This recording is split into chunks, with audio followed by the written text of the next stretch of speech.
And welcome everybody. This is Prophecy in the Spotlight, a little preview of our upcoming show we want you to know about. Brother Hiltibidal is with me. Amen. And we're going to talk about what I call the greatest end time sign of them all. There are lots of signs. Give us a few signs that you got in your mind of the end times. Well, some of the signs, of course, are the things in nature that the Lord talked about in the Olivet Discourse, the earthquakes, the volcanoes, the catastrophes that are taking place. But I think the one you got in mind is probably the most important one. And of course, that's Israel. Everything revolves around Israel. If there's no Israel, there is no end times. There is no. I mean, the whole Daniel chapter 9 that we all study, and we all agree that you'll never understand Revelation without tying it in with Daniel 9. True. And of course, it's about Israel. Well, Daniel leaves off, it gives us the 490-year prophecy. Well, that was 483 years finished at the time of Christ. So there's still those 7 years, and that's why Daniel and Revelation are so tied together. Revelation tells us about those last 7 years. And preachers, prophecy people will often say, I know I've said this many times, I'll look at the camera, I'll say, there's 1 week left. And that 1 week is the tribulation. It's Daniel's 70th week. Because 69 of those weeks of years. And a lot of people don't realize that a week is a set of sevens. Right. We think it's a set of 7 days, but in prophecy it's a set of 7 years. And I take people to Genesis with Jacob working for his wife. Yes.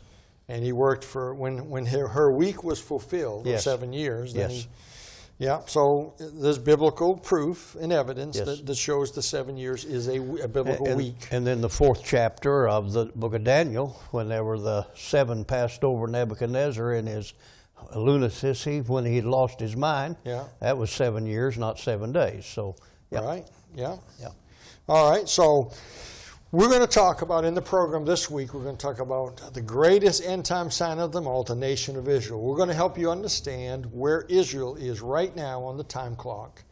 We're also going to talk about something quite amazing that I think maybe will be a little controversial.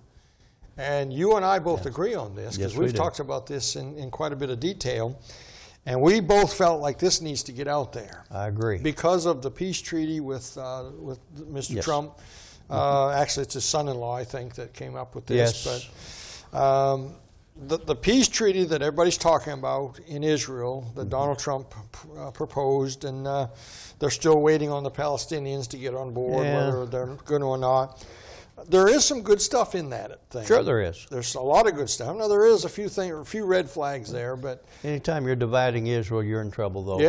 Yeah. So the way I took it, though, was that if the Palestinians chose not to get involved, Israel still had the right to that land. I think Israel has the right to that land, not only from the Bible, but all the way back from the Balfour Declaration. Which leads you and I to what we're going to discuss on the program. Yes.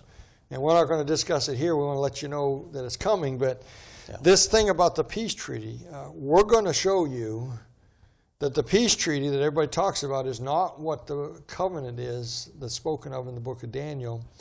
And people are confused about this. I think so. And I think we're going to help folks with this. Do you have Daniel opened up? Oh, I think I've got it here. Why don't you read that verse? Let's not really explain it, but read the verse, verse 27. It says, "And he," I believe that's the Antichrist, "shall confirm the covenant with many for 1 week. And in the midst of the week, he shall cause the sacrifice and the oblation to cease. And for the overspreading of abominations, he shall make it desolate, even unto the consummation, and that determined shall be poured upon the desolate." And that is the verse where it says the covenant. Yes. And we'll explain that in the program, the thee there. Amen. That's the verse that people use and have used for years to talk about a peace treaty that's going to be signed. And I think we're going to show the audience that it's not a peace treaty necessarily at all, is it? It's not talking about that at all. I don't think so. And we're going to, but we're not going to get into that now. We want you to watch the program. We're going to do a whole show on this. We're going to talk about Israel. We're going to take all the time we need to discuss this, Daniel 9:27, the covenant. And that's and I think we're going to help some folks. Okay, so the greatest end time sign of them all, a ticking clock pointing towards the end, the nation of Israel. Yes. And we'll be back in the next program. Don't miss it. Hey, click the little button there, subscribe to the channel. Share this on your social media pages. Tell your friends about it. Tell folks about the program on CTN every Friday night at 7 p.m. Eastern Time, CTN. We're on there, so a lot of your older friends and relatives don't have computers, but they'll watch television. So, all right, so until then, keep your eyes on them skies.